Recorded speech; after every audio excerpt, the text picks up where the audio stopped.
আসসালামু আলাইকুম। এটিএন বাংলা সংবাদে সবাইকে স্বাগত জানাচ্ছি। আমি নাইম ফাতুম মুবিন। শুরুতেই বিআরবি কেবলস সংবাদ শিরোনাম। নোয়াখালীতে বন্যা পরিস্থিতির অবনতি, ফেনীর আশ্রয় কেন্দ্রগুলোতে খাদ্য ও বিশুদ্ধ পানির তীব্র সংকট, চলছে সমন্বিত ত্রাণ কার্যক্রম।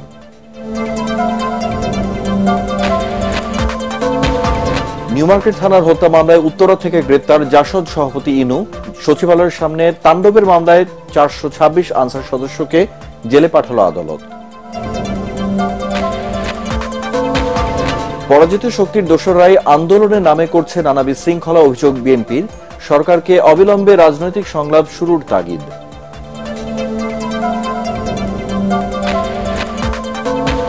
কাল থেকে কেন্দ্রীয় ব্যাংকের নীতি সুদহার 9% নির্ধারণ, বাড়বে সব ধরনের সুদের হার, মূল্যস্ফীতি কিছুটা কমবে আশা অর্থনীতিবিদদের।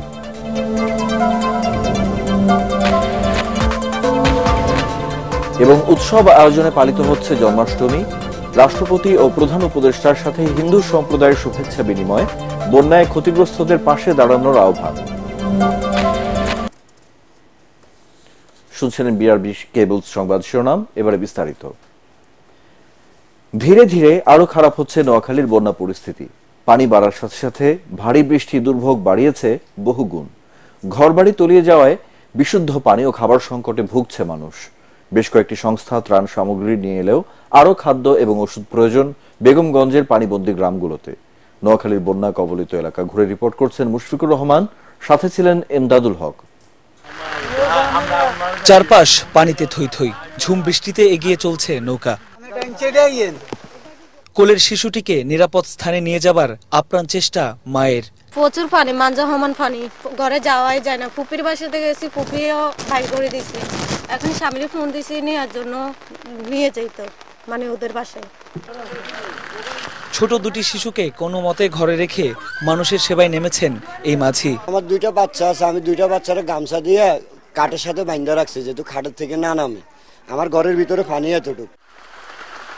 কোনো জায়গা যেন আর নিরাপদ নেই বন্যা কবলিত এলাকাগুলোতে। প্রতিদিনই পাল্লা দিয়ে বাড়ছে পানি, আরো বিপদ ডেকে এনেছে ভারী বৃষ্টি। বাড়ির উঠোনে ভেসে বেড়াচ্ছে হাঁস, ডুবে গেছে নলকূপ, ঘরে ঢুকেছে পানি। শিশু বয়োবৃদ্ধদের নিয়ে বিপাকে পড়েছেন বেগমগঞ্জবাসী।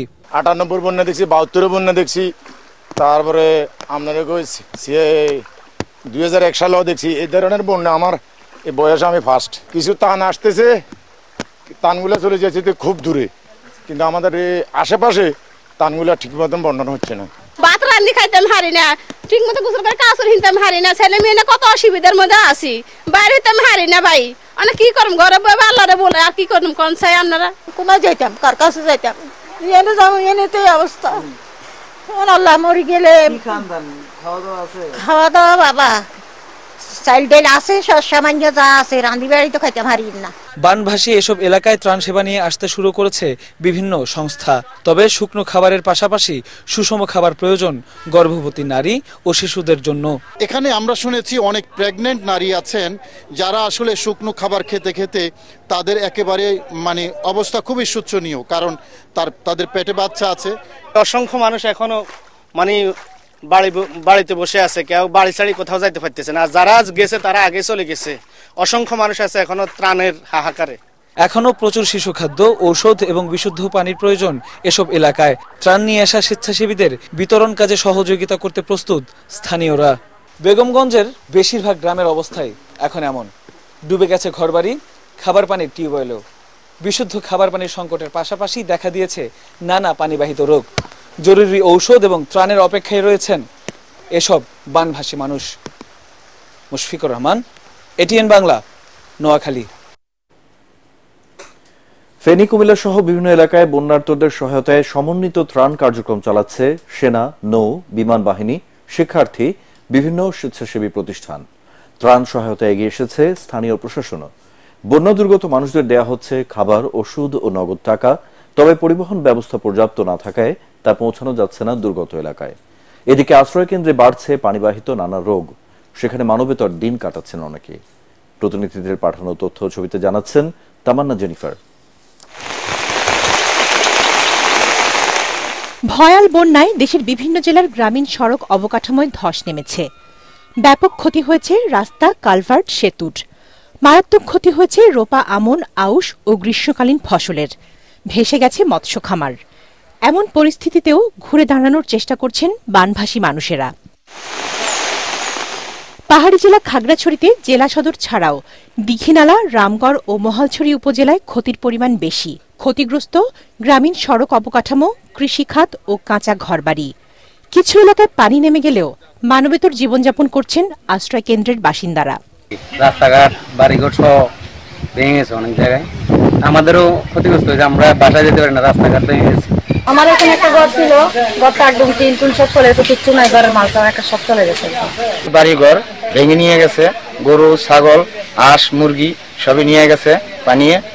প্রশাসনের কাছে আমাদের একটাই দাবি, দ্রুত আমরা একটা সমাধান চাই। গোমতী বাঁধ ভাঙার পঞ্চম দিনেও পানি কুমিল্লার বুড়িচং ব্রাহ্মণপাড়া উপজেলার বিস্তীর্ণ এলাকা প্লাবিত করেছে। বিপদসীমার উপর দিয়ে প্রবাহিত হচ্ছে পানি। দেশের বিভিন্ন স্থান থেকে দুর্গতদের জন্য ত্রাণ আসলেও তা পরিবহনের জন্য পর্যাপ্ত নৌকা ও ট্রলার না থাকায় দুর্গত এলাকায় তা পৌঁছানো যাচ্ছে না। ইনশাল্লাহ আমাদের যে পানিবন্দিটা এটা অনেক ঝুঁকিপূর্ণ, বাড়িঘর সব ডুবাই নিচ্ছে, বিডের উপর আড়ু পানি। পরশুদিন সকালে এসে আমরা প্রথমে একটা মৃতদেহ উদ্ধার করেছি, তারপর আমরা শিশু এবং নারী এই এলাকার লোকজনের তথ্যের ভিত্তিতে আর কি প্রায়োরিটি বেস, যারা বেশি প্রয়োজন, শিশু, নারী আটকে পড়ে আছে, তাদেরকে আমরা ফার্স্ট প্রায়োরিটি দিয়ে উদ্ধার করেছি। ফেনীতে বন্যা পরিস্থিতি এখনও অপরিবর্তিত। জেলার 90% বেশি এলাকা ডুবে থাকায় ভেসে গেছে লাখো মানুষের ঘরবাড়ি, আসবাবপত্র ও গবাদি পশু। আশ্রয় কেন্দ্রগুলোতে দেখা দিয়েছে খাদ্য, বিশুদ্ধ খাবার পানি ও ঔষধ সংকট। নোয়াখালীতে আবারও বেড়েছে বন্যার পানি। জেলার সেনবাগের সব রাস্তাঘাট ডুবে বাড়িঘরে ঢুকে পড়েছে পানি। অনেক এলাকায় এখনও ত্রাণ পাননি বানভাসী মানুষ। তবে হবিগঞ্জে খোয়াই নদীর পানি বিপদসীমার নিচ দিয়ে প্রবাহিত হওয়ায় সার্বিক বন্যা পরিস্থিতির কিছুটা উন্নতি হয়েছে। 125টি আশ্রয় কেন্দ্রের মধ্যে চালু রাখা হয়েছে 8টি। তামান্না জেনিফার, এটিএন বাংলা। দীর্ঘ লাইনে দাঁড়িয়ে মানুষ কিছু নিতে আসেনি, বরঞ্চ দিতে এসেছে। নগদ টাকা, খাবার, ওষুধ বা কাপড় যে যা পারছেন দিয়ে যাচ্ছেন বন্যার্তদের জন্য। ঢাকা বিশ্ববিদ্যালয়ের টিএসসির গণত্রাণ কর্মসূচি যেন পরিণত হয়েছে সার্বজনীন ত্রাণ কার্যক্রমে। খলিলুর রহমান জুয়েলের ক্যামেরায় আরো জানাচ্ছেন মাহবুব কবির চপল।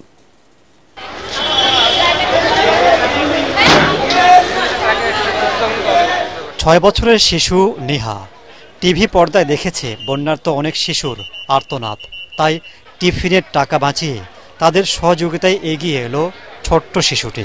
যখন দেখি মানুষরা খুব কষ্ট পাচ্ছে, খুব কষ্ট করছে, এই জন্য আমার খুব কষ্ট লেগেছে, চোখে পানি চলে এসেছে। এই জন্য আমি বাবাকে ফোন দিয়ে বলেছিলাম যেন বাবা আমার টিফিনের টাকা দেয়, যেন আমি এটা নিয়ে আমার ভাই বোনদেরকে সাহায্য করতে পারি। ছোট বাচ্চাদেরকে কাপড় দিয়েছি, খাবার দিয়েছি, ওষুধ দিয়েছি। মানবতার এমন নানা গল্প ছড়িয়ে ছিটিয়ে আছে টিএসসিতে। যেমন তৃতীয় লিঙ্গের একদল মানুষ 1 লাখ টাকা দান করলেন বন্যার্তদের জন্য। আমাদের যে কন্ট্রিবিউশনটা সেটা হচ্ছে 1,02,000 টাকা মানবতার তাগিদ থেকে। কারণ কি নারী পুরুষ সবাই ধর্ম বর্ণ নির্বিশেষে আমরা সবাই মানুষ। সাধারণত সিনেমায় দেখা যায় জাতীয় সংকটে একসাথে সবাইকে দাঁড়াতে, কিন্তু পূর্বাঞ্চলের বন্যাকে ঘিরে এবারের বাস্তবতা সিনেমাকেও হার মানিয়েছে। কোনো অবিশ্বাস ছাড়াই নগদ টাকা দিচ্ছেন অনেকেই।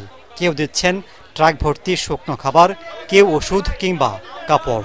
আমরা আগে মুভিতে দেখেছি, বাংলা সিনেমাতে দেখেছি, তখন আমরা সেটা চোখে দেখতাম, কিন্তু আমরা এখন বাস্তবে সেটা ফিল করছি। আমরা যদি এভাবে ঐক্যবদ্ধ হয়ে এগিয়ে যেতে থাকি, অবশ্যই আমাদের দেশ আগে যেমন সেমন থাকবে না, আমাদের দেশে অবশ্যই উন্নতি হবে। আমি অনেক কিছু শিখেছি যে মানুষ একজন কষ্ট পেলে ওনারা কত সাহায্য করতে চায়। দেশে আগেও অনেক দুর্যোগ দুর্বিপাক হয়েছে, কিন্তু মানুষের এমন স্বতঃস্ফূর্ত সহযোগিতা খুব একটা দেখা যায়নি। আগে তো এক একটা দলের সরকার থাকতো, দলের নেতাকর্মীরা সেখানে বেশি অংশগ্রহণ করতো, বিপক্ষ দলের নেতাকর্মীরা ওইরকম ভাবে অংশগ্রহণ করতো না। কিন্তু এখানে সার্বজনীন হওয়ার কারণে সব শ্রেণী পেশার মানুষ যে ব্যাপকভাবে বিপুল পরিমাণ অংশগ্রহণ করছে। সবাই যে বিশ্বাস করে টাকা দিচ্ছে আমরা সেটা গুনছি না, আবার হচ্ছে ওনারাও এত ইয়ে করতেছে না, মানে আমরা ওনাদেরকে যেরকম বিশ্বাস করতেছি আর ওনারা আমাদেরকে যেরকম সাড়া দিচ্ছে।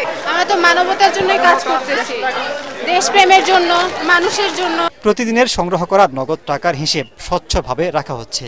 টাকা ও ত্রাণ সামগ্রী রোজ নিয়ম করে পাঠিয়ে দেওয়া হচ্ছে বন্যার্ত এলাকায়। একটা সময় ছিল সরকারি ত্রাণ বিভিন্ন স্তরে আত্মসাৎ করা হতো, ফলে এক ধরনের অবিশ্বাস তৈরি হয়েছিল। সেই জায়গা থেকে বিশ্বাস ফিরিয়ে এনেছে শিক্ষার্থীরা। তারা যদি এই বিশ্বাস ধরে রাখতে পারে তাহলে সব ক্ষেত্রেই জনসমর্থন পাবে বলে মনে করছেন সাধারণ মানুষ। মাহবুব কবির চপল, ATN বাংলা, TSC, ঢাকা বিশ্ববিদ্যালয়, ঢাকা।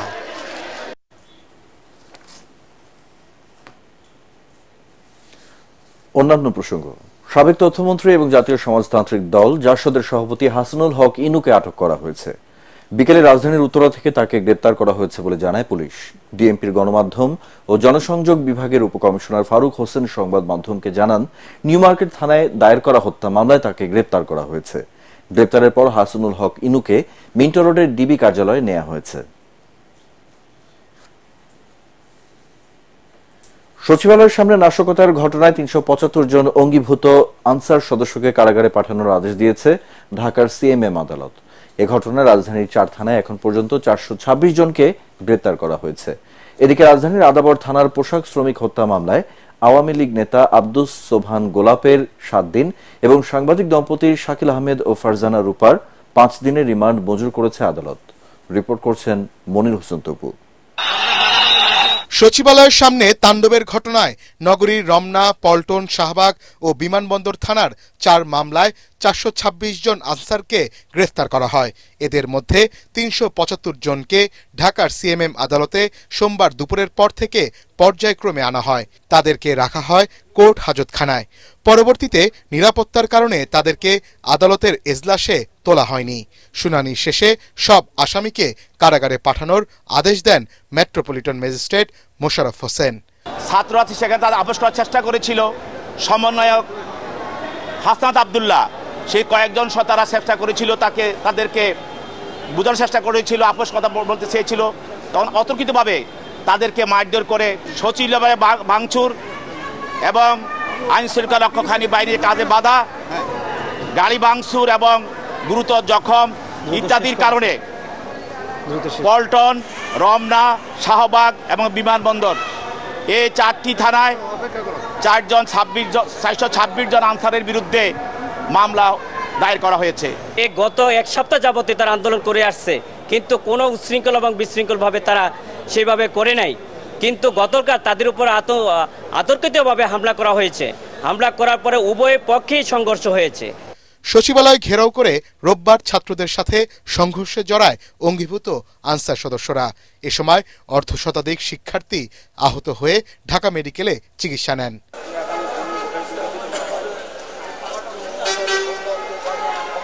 এদিকে ছাত্র জনতার আন্দোলনে আদাবর রিং রোডে আহত হয়ে চিকিৎসাধীন অবস্থায় মারা যান রুবেল নামের এক পোশাক শ্রমিক। এই ঘটনায় আদাবর থানার হত্যা মামলায় নাখালপাড়া থেকে গ্রেফতার করা হয় আওয়ামী লীগ নেতা আব্দুস সোবহান গোলাপকে। উত্তরা পূর্ব থানার রিমান্ড শেষে সাংবাদিক দম্পতি শাকিল আহমেদ ও ফারজানা রূপাকেও এই মামলায় গ্রেফতার দেখানো হয়। এই 3 আসামিকে জিজ্ঞাসাবাদের জন্য 10 দিনের রিমান্ড আবেদন করে আদালতে হাজির করা হয়। আব্দুস সোবহান গোলাপ আত্মপক্ষের সমর্থনে কথা বলা শুরু করলে এর বিরোধিতা করেন আইনজীবীরা। পরে ফারজানা রূপাকেও থামিয়ে দেন তারা। আসামি পক্ষের আইনজীবী তাদের রিমান্ড বাতিল চেয়ে জামিনের আবেদন করেন। উভয় পক্ষের শুনানি শেষে রিমান্ড মঞ্জুর করেন বিচারক। মনির হোসেন তপু, ATN বাংলা, ঢাকা। অপরাজিত শক্তির দোসররাই দাবি আদায়ের নামে সচিবালয় ঘেরাও সহ নানা বিশৃঙ্খলা তৈরি করছে বলে অভিযোগ করেছেন বিএনপি মহাসচিব মির্জা ফখরুল ইসলাম আলমগীর। জাতীয় নির্বাচনের রোড ম্যাপ চূড়ান্ত করতে অবিলম্বে রাজনৈতিক দলগুলোর সঙ্গে সংলাপ শুরু করতে প্রধান উপদেষ্টার প্রতি আহ্বান জানান তিনি। বিএনপির 60 লাখ নেতাকর্মীর বিরুদ্ধে করা মামলা প্রত্যাহারেরও দাবি জানান মির্জা ফখরুল। মইনুল হাসান জানাচ্ছেন বিস্তারিত।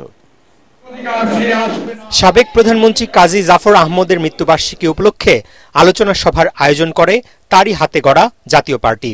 অনুষ্ঠানে প্রধান উপদেষ্টা ডক্টর মোহাম্মদ ইউনূসের জাতির উদ্দেশ্যে দেয়া ভাষণের কথা উল্লেখ করে বিএনপি মহাসচিব বলেন, রাষ্ট্র সংস্কার ও জাতীয় নির্বাচন নিয়ে অন্তর্বর্তী সরকারকে তার অবস্থান স্পষ্ট করতে হবে। কবে নির্বাচন হবে রাজনৈতিক সিদ্ধান্ত, তো এই রাজনৈতিক সিদ্ধান্ত নেওয়ার জন্য তো রাজনৈতিক নেতা, রাজনৈতিক দল, রাজনৈতিক ব্যক্তিদের সঙ্গে আলোচনা করতে হবে। আমি আশা করব যে আমাদের প্রধান উপদেষ্টা সেই প্রক্রিয়াটার দিকে খুব দ্রুত যাবেন তিনি রাজনৈতিক দলগুলোর সঙ্গে কথা বলবেন। দাবি আদায়ের আন্দোলনের নামে অন্তর্বর্তী সরকারকে বেকায়দায় ফেলার ষড়যন্ত্র হচ্ছে বলেও আশঙ্কা জানান মির্জা ফখরুল। যখন ফ্যাসিবাদ ছিল তখন তো দাঁড়াবাড়ির কথা চিন্তাও করতে পারতেন না। সময় দিন নতুন সরকারকে, তারা নিশ্চয়ই এই বিষয়গুলো দেখবে এবং সেইভাবে তারা কাজ করবে। কিন্তু এইভাবে ঘেরাও করে, সচিবালয়ে ঘেরাও করে, বাধ্য করে কোনো কিছু আদায় করার চেষ্টা এই মুহূর্তে করবেন না। জনগণ সেটাকে ভালো চোখে দেখবে না। আওয়ামী লীগের 15 বছরের শাসন আমলে বিএনপি নেতাকর্মীদের নামে দায়ের করা হয়রানিমূলক মামলা প্রত্যাহারেরও দাবি জানান দলটির মহাসচিব। প্রধান উপদেষ্টার মামলা চলে গেছে, উঠানো হয়েছে। আরেকজন উপদেষ্টারও মামলা উঠানো হয়েছে, সাজা ছিল সেটা সাজা বাতিল করা হয়েছে। স্বৈরাচারের বিরুদ্ধে, ফ্যাসিবাদের বিরুদ্ধে লড়াই গত 15 বছর করতে গিয়ে আমাদের প্রায় 60 লক্ষ মানুষের বিরুদ্ধে মিথ্যা মামলা হয়েছে, গায়েবী মামলা হয়েছে। সেগুলোকে অবিলম্বে তুলে ফেলতে হবে। এদিকে জাতীয় প্রেস ক্লাবের সামনে মানববন্ধনে বিএনপি চেয়ারপারসনের উপদেষ্টা জয়নুল আবদিন ফারুক বলেন, বিদেশে পালিয়ে গিয়ে শেখ হাসিনার শেষ রক্ষা হবে না, তাকে দেশে ফিরিয়ে এনে বিচারের মুখোমুখি করা হবে। মইনুল আহসান, এটিএন বাংলা, ঢাকা। পাচার হওয়া অর্থ ফেরত আনতে বাংলাদেশকে যুক্তরাষ্ট্র সহায়তা করবে বলে জানিয়েছেন British high commissioner Sarah Cook. চেয়ারপারসনের গুলশান কার্যালয়ে বিএনপি মহাসচিব মির্জা ফখরুল ইসলাম আলমগীরের সাথে বৈঠক শেষে স্থায়ী কমিটির সদস্য আমির খসরু মাহমুদ চৌধুরী একথা জানান। বৈঠকে শেখ হাসিনার সরকারের পতনের পর বাংলাদেশের রাজনৈতিক পরিস্থিতি, আগামী জাতীয় নির্বাচন, ব্যবসা বাণিজ্যে যুক্তরাষ্ট্র কিভাবে সহায়তা করতে পারে এ নিয়ে আলোচনা হয়। আমির খসরু জানান, ছাত্র জনতার আন্দোলনে শেখ হাসিনার নির্দেশে যে গণহত্যা চালানো হয়েছে, জাতিসংঘের নিরপেক্ষ তদন্তে বিশ্ববাসীর সামনে তা আরো স্পষ্ট হয়ে উঠবে। তারা দেশের দায়িত্ব নেবে। তারা ছাত্র আন্দোলনে হতাহতের যে সংখ্যা, সেটার উপর আলোচনা হয়েছে এবং গত 15-16 বছরে যে আমাদের গুম, খুন, হত্যা, মিথ্যা মামলার বিষয়গুলো আলোচনায় এসছে এবং এগুলোর পরিপ্রেক্ষিতে যে বিচারের বিষয়টা, সেটাও আলোচনায় আসছে। জাতিসংঘের একটা তদন্ত টিম আসছে, তদন্ত টিমের রিপোর্টের ভিত্তিতে যে বিষয়গুলো উঠে আসবে, সেটাও তো বিচারের জন্য একটা সহায়ক ভূমিকা পালন করবে। আনসার সদস্যদের পর এবার নানা দাবিতে রাস্তায় নেমেছেন পায়ে চালিত রিকশা চালকরা। রাজধানীতে ব্যাটারি চালিত রিকশা বন্ধ সহ 7 দফা দাবিতে আজ শাহবাগের সড়ক অবরোধ ও বিক্ষোভ করেন তারা। তাদের অভিযোগ, ব্যাটারি ও মোটরযানের কারণে প্রকৃত রিকশাওয়ালারা পথে বসেছে। আগামী 3 দিনের মধ্যে দাবি না মানলে বড় পরিসরে আন্দোলনের হুমকি দেন পায়ে চালিত রিকশা চালকরা। ইমদাদুল্লাহ বাবুর রিপোর্ট। নতুন সরকার ক্ষমতা নেয়ার পর দাবি আদায়ের মিছিলে নেমেছেন বিভিন্ন শ্রেণী পেশার মানুষ। এবার এতে যুক্ত হলেন পায়ে চালিত রিকশা চালকরা। ঢাকার যত প্যাডেল চালিত রিকশা চালক আছেন তারা কিন্তু সবাই জড়ো হন এই শাহবাগ মোড়ে। এখানে তারা এসে একটি দাবি তুলেছেন, সেটি হচ্ছে যে যতগুলো মোটর চালিত রিকশা রয়েছে সেগুলোকে ঢাকা থেকে বন্ধ করতে হবে। তাদের অভিযোগ, উচ্চ আদালত অবৈধ ঘোষণা করলেও বিগত সরকার রাজনৈতিক কারণে ব্যাটারি চালিত রিকশা রাজধানীতে চলাচলের অনুমতি দেয়। অটো রিকশা কোনো বের দেয় না, ওরা হলো অবৈধ।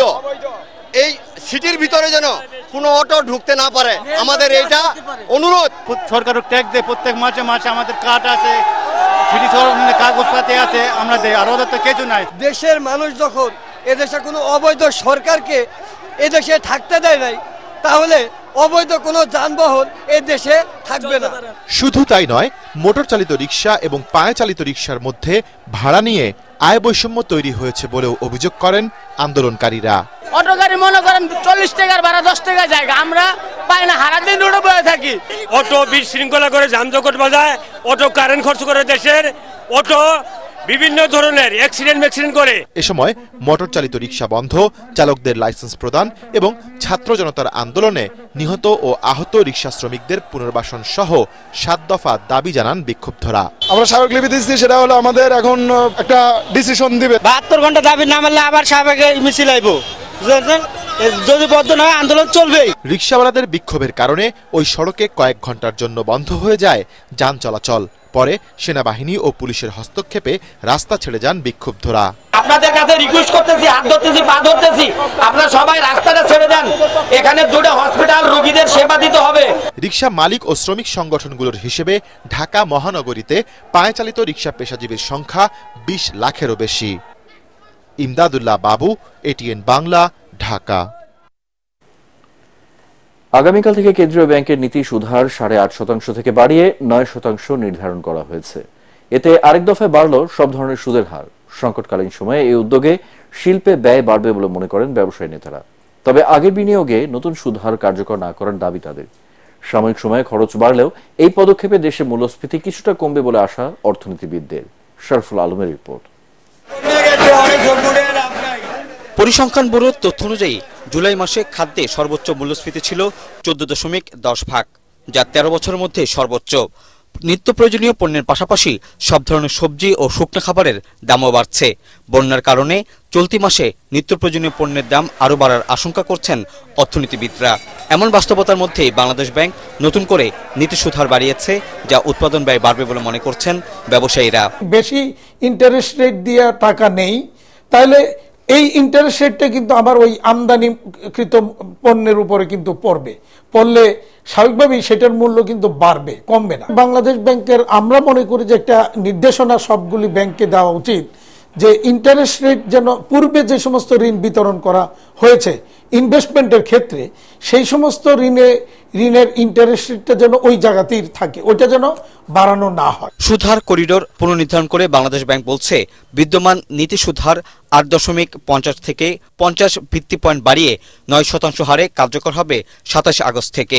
ব্যাংকগুলোর তারল্য ব্যবস্থাপনায় সুদের উচ্চসীমা 10.5% এবং নিম্নসীমা নির্ধারণ করে দেওয়া হচ্ছে 7.5%। মানুষের প্রকৃত আয় অনেক ড্রাস্টিক্যালি কমে আছে, সুতরাং সেই জায়গায় সাধারণ মানুষকে নীতি সুদহার কমিয়ে দিয়ে তুলনামূলকভাবে যদি কিছুটা মূল্যস্ফীতি কমানো যায়, সেটা তার উপরে যে নেতিবাচক প্রভাব পড়ছে সেটা কমিয়ে আনতে ভূমিকা রাখবে। নীতি সুদহার বাড়ানোর জন্য ব্যবসার ক্ষেত্রে অনেক বড় নেতিবাচক প্রভাব পড়বে তা না, বরঞ্চ নীতি সুদহার বাড়িয়ে দিয়ে বাজারে মানি ফ্লো কমিয়ে দেবার মাধ্যমে যেটা বলা হয়ে থাকে যে মুদ্রাস্ফীতিজনিত মূল্যস্ফীতি, সেটার একটা ইতিবাচক প্রভাব ফেলা যাবে এর মাধ্যমে। গবেষকরা জানান, বেসরকারিভাবে ঋণ নিয়ন্ত্রণ করা গেলেও সরকারি বিনিয়োগে লাগাম টানায় চ্যালেঞ্জ পড়তে পারে নতুন সুদহার। এক্ষেত্রে কৃষি, ডলার বিনিময় হারে অগ্রাধিকার দিয়ে এসব খাতে নজরদারি বাড়ানোর পরামর্শ দিয়েছেন তারা। শরফুল আলম, এটিএন বাংলা, ঢাকা।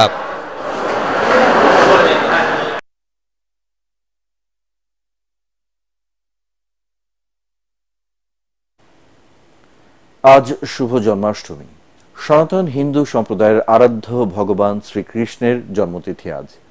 পূজা অর্চনা ও আনন্দ উৎসবের মধ্য দিয়ে জন্মাষ্টমী পালন করছেন দেশের সনাতন ধর্মাবলম্বীরা। পূজা প্রার্থনায় বন্যা কবলিত মানুষদের কল্যাণ ও দেশের সমৃদ্ধি কামনা করেন তারা। বিকেলে ঢাকেশ্বরী জাতীয় মন্দির থেকে বের হয় জন্মাষ্টমীর র্যালি। আরো জানাচ্ছেন ফজল রাব্বি।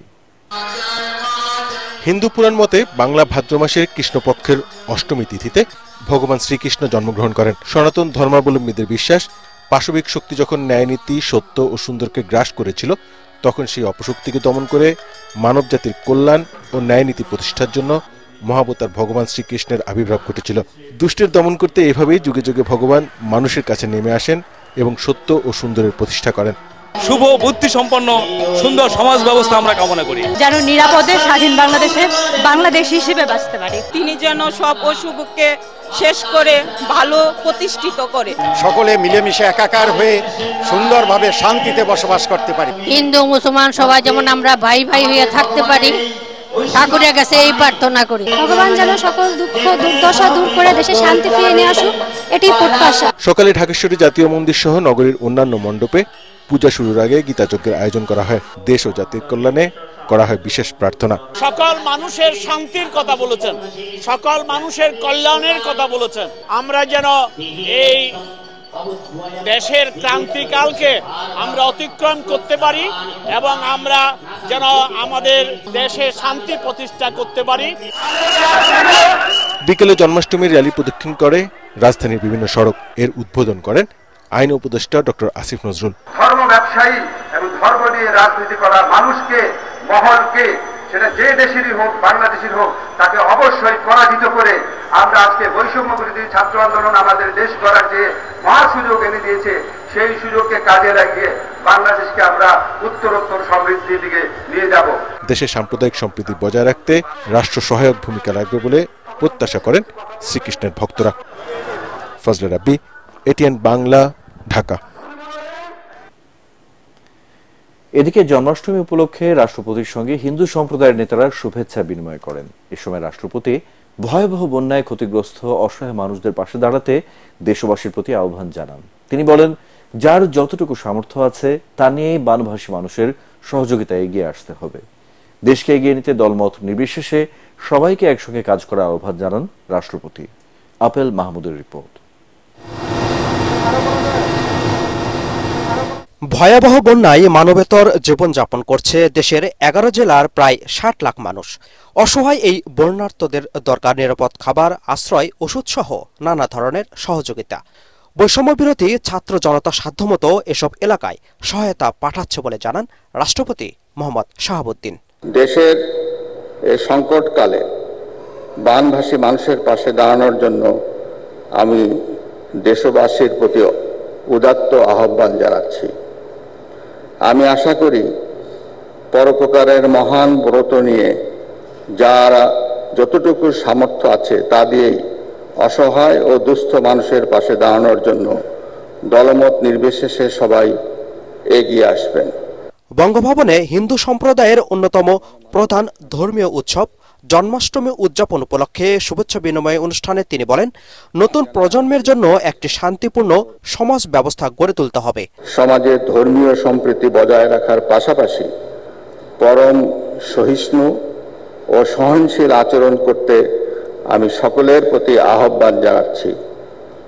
আসুন ধর্ম, বর্ণ ও দলমত নির্বিশেষে সবাই দেশকে এগিয়ে নিতে একযোগে কাজ করি। এ সময় আমন্ত্রিত অতিথিদের সাথে শুভেচ্ছা বিনিময় করেন রাষ্ট্রপতি। Apple Mahmud, ATN Bangla, Dhaka. দেশের প্রত্যেক নাগরিকের অধিকার ও ন্যায় বিচার নিশ্চিত করা সরকারের দায়িত্ব বলে মন্তব্য করেছেন অন্তর্বর্তী সরকারের প্রধান উপদেষ্টা ডক্টর মোহাম্মদ ইউনূস। ভগবান শ্রীকৃষ্ণের জন্মদিন উপলক্ষে রাষ্ট্রীয় অতিথি ভবন যমুনায় হিন্দু সম্প্রদায়ের নেতৃবৃন্দের সাথে শুভেচ্ছা বিনিময়কালে এই মন্তব্য করেন তিনি। প্রধান উপদেষ্টা বলেন, তিনি এমন বাংলাদেশ গড়তে চান যেখানে প্রত্যেকে নিজের ধর্ম ও বিশ্বাস নির্ভয়ে পালন করতে পারবেন। মন্দির পাহারার প্রয়োজন হবে না। বাংলাদেশের মানুষের মাঝে কোনো বিভেদ থাকতে পারে না উল্লেখ করে ডক্টর ইউনূস জানান, প্রত্যেকে সমান নাগরিক। এ সময় তাকে জন্মাষ্টমীর শুভেচ্ছা জানান হিন্দু সম্প্রদায়ের নেতৃবৃন্দ। জানান, বন্যা দুর্গত অঞ্চলে জন্মাষ্টমীর উৎসব স্থগিত করে সেসব এলাকায় খাদ্য ও ত্রাণ সামগ্রী পাঠানো হয়েছে। সম্প্রতি ঢাকেশ্বরী জাতীয় মন্দিরে ডক্টর ইউনূস সাক্ষাৎকালে হিন্দুদের দখল হওয়ার সম্পত্তি ও মন্দিরের জায়গা উদ্ধারে অন্তর্বর্তী সরকারের হস্তক্ষেপ চান তারা। হিন্দু, বৌদ্ধ, খ্রিস্টান ঐক্য পরিষদ, ইসকন ও বাংলাদেশ পূজা উদযাপন পরিষদের নেতৃবৃন্দ সহ বিশিষ্টজনরা এ সময় উপস্থিত ছিলেন। ক্ষমতায় থাকার জন্য দায়িত্ব নেননি মন্তব্য করে ধর্ম বিষয়ক উপদেষ্টা ডক্টর আফম খালিদ হোসেন বলেন, নির্বাচনে যারা জয়ী হবেন তাদেরকে ক্ষমতা হস্তান্তর করবে অন্তর্বর্তীকালীন সরকার। মতিঝিলে জন্মাষ্টমী উপলক্ষে এক আলোচনা সভায় তিনি কথা বলেন। ধর্ম উপদেষ্টা বলেন, রাজনৈতিক অস্থিরতা সৃষ্টি হলে কিছু দুর্বৃত্ত মন্দিরে হামলা চালায়, কিন্তু যথাযথ প্রমাণ না থাকায় ব্যবস্থা নেওয়া যায় না। তাই মন্দিরে সিসি ক্যামেরা লাগানোর পরামর্শ দেন তিনি। ধর্মীয় বৈষম্য রোধে সকলকে ঐক্যবদ্ধ থাকার আহ্বান জানান খালিদ হোসেন। সনাতনী ভাইদের দেবোত্তর সম্পত্তি স্পষ্ট দলিল যদি থাকে, কোনো ল্যান্ড ডিসপিউট যদি না থাকে, এগুলো উদ্ধারের জন্য আমার সচিব মহোদয় আছেন, স্বরাষ্ট্র মন্ত্রণালয়ের মাধ্যমে, ল এনফোর্সিং এজেন্সির সহায়তায়, প্রশাসনের মাধ্যমে আমরা এগুলো উদ্ধারের আন্তরিক প্রয়াস চালাব। এ পর্যায়ে আল আরাফা ইসলামী ব্যাংক অর্থ সংবাদ।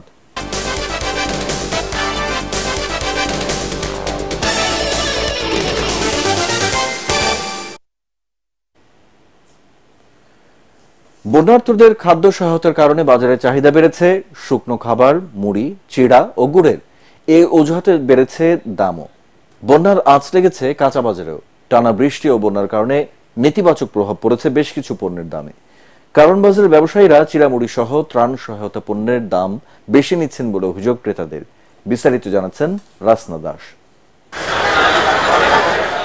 সরকার পতনের কয়েকদিন পর সবজির দামে কিছুটা স্বস্তি ফিরলেও সাম্প্রতিক বৃষ্টি ও বন্যার কারণে আবার বেড়েছে শুকনো খাবার সহ সবজি ও কয়েকটি নিত্যপণ্যের দাম।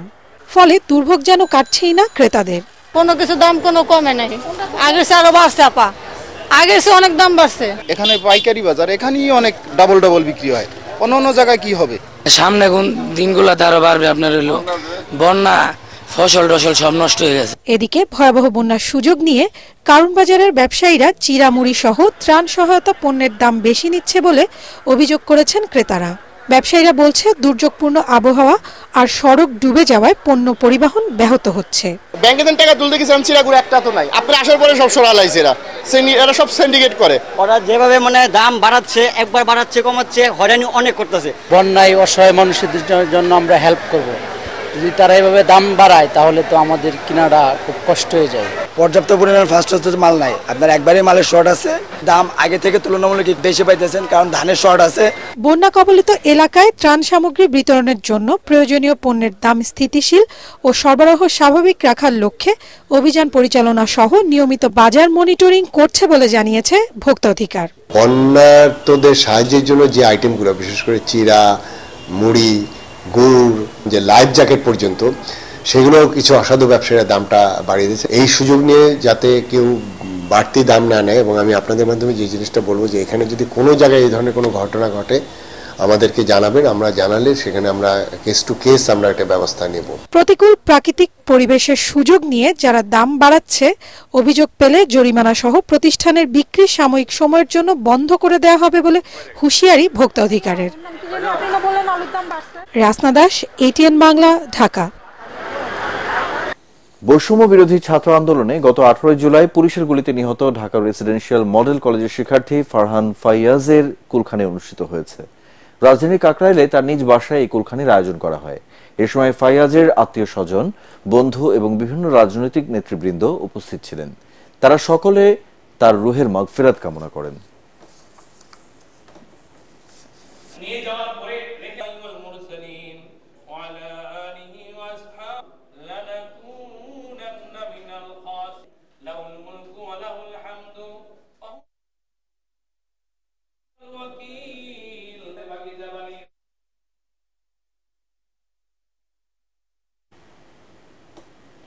এ পর্যায়ে পার্টেক্স খেলার খবর।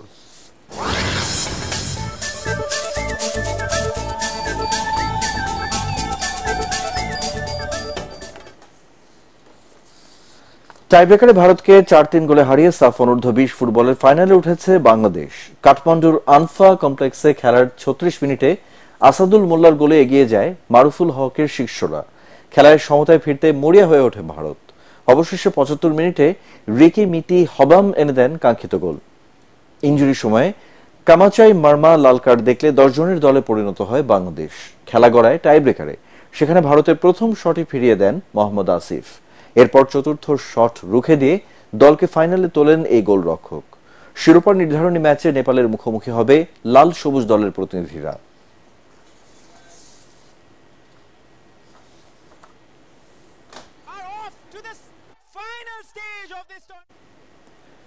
পাকিস্তানের বিপক্ষে ঐতিহাসিক টেস্ট জয়ের পর বিসিবির নতুন ডিরেক্টর নাজমুল আবেদিন ফাহিম বললেন, দেশের মতো পরিবর্তনের হাওয়া লেগেছে বাংলাদেশের ক্রিকেটেও। তিনি আরো জানান, মাঠে সাকিব আল হাসান শুধু খেলার কথাই ভাবেন। ফাহিমের মতে মুশফিক মিরাজ অসাধারণ। বিস্তারিত জানাচ্ছেন পরাগ আরমান। রাওয়ালপিন্ডিতে পাকিস্তানকে 10 উইকেটে হারিয়ে এখনো আনন্দে ভাসছে বাংলাদেশ ক্রিকেট দল। এর আগে 400-র বেশি রান চেজ করতে গিয়ে অনেকবারই ভেঙে পড়েছে লাল সবুজের দল, কিন্তু এবার সেটা হয়নি। জয়ের ব্যাপারে টাইগারদের অনেক সংকল্পবদ্ধ মনে হয়েছিল বললেন বিসিবির নতুন পরিচালক নাজমুল আবেদিন ফাহিম। কমিটমেন্টের জায়গা যদি বলি, ওদের বডি ল্যাঙ্গুয়েজের জায়গা যদি বলি, বেশ পরিবর্তন দেখেছি। Credit goes to Sadman in that sense. পরে তো এসে অন্যরাও পারফর্ম করেছে, বিশেষ করে মুশফিকের 190 রানের যে ইনিংসটা, সেটা ডেফিনেটলি আমাদেরকে একটা উইনিং পজিশন দিয়েছে। ফাহিম বলেন, সাম্প্রতিক ছাত্র জনতার আন্দোলনের প্রভাব পড়েছে দেশের ক্রিকেটেও। পরের দিনগুলোতে এই প্রভাব অব্যাহত থাকবে বলে মনে করেন বিসিবির নতুন পরিচালক। পৃথিবীতে কোথাও এরকম দৃশ্য কোনোদিন কেউ দেখে নাই। মানুষের পাশে মানুষের দাঁড়ানোর যে ব্যাপারটা, নিজের জীবন বিপন্ন করে দাঁড়ানোর যে ব্যাপারটা, এটা আমাদের সবাইকে অন্যভাবে কিন্তু ইন্সপায়ার করেছে। পাকিস্তানের বিপক্ষে খেলার আগে সাকিব আল হাসানের পারফরমেন্স খুব একটা ভালো ছিল না। তাছাড়া খুনের মামলা মাথায় নিয়ে খেলতে নেমে 2 ইনিংসে 4 উইকেট নেন তিনি। তার ভালো বোলিং করার রহস্য জানালেন মেন্টর ও coach Nazmul Abedin Fahim. Top athlete যারা পারফর্ম করতে নামে মাঠে, ওর অন্য কোনো চিন্তাই থাকে না। ও শুধু ব্যাটসম্যানকে নিয়ে চিন্তা করে, ও কোথায় বল করবে, কি হতে পারে, এর বাইরে বোধহয় কোনো চিন্তাও আসে না। অন্য সময় আসতে পারে, কিন্তু যখন বল হাতে পায় এবং বল করতে যায়, আমার মনে হয় না অন্য কোনো চিন্তার মাথায় কাজ করে। বাংলাদেশের ক্রিকেটের এই নবযাত্রা অব্যাহত থাকুক, এই প্রত্যাশা দেশের সব ক্রিকেট আমোদের। পরাগ আরমান, এটিএন বাংলা, ঢাকা।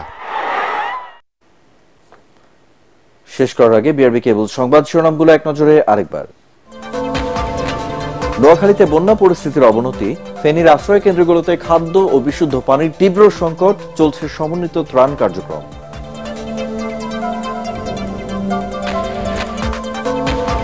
নিউমার্কেট থানার হত্যা মামলায় উত্তরা থেকে গ্রেপ্তার জাসদ সভাপতি ইনু, সচিবালয়ের সামনে তাণ্ডবের মামলায় 426 আনসার সদস্যকে জেলে পাঠালো আদালত।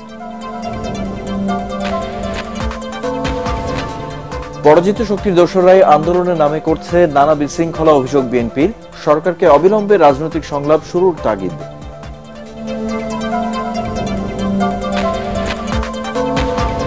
কাল থেকে কেন্দ্রীয় ব্যাংকের নীতি সুদ হার 9% নির্ধারণ, বাড়বে সব ধরনের সুদের হার, মূল্যস্ফীতি কিছুটা কমবে আশা অর্থনীতিবিদদের।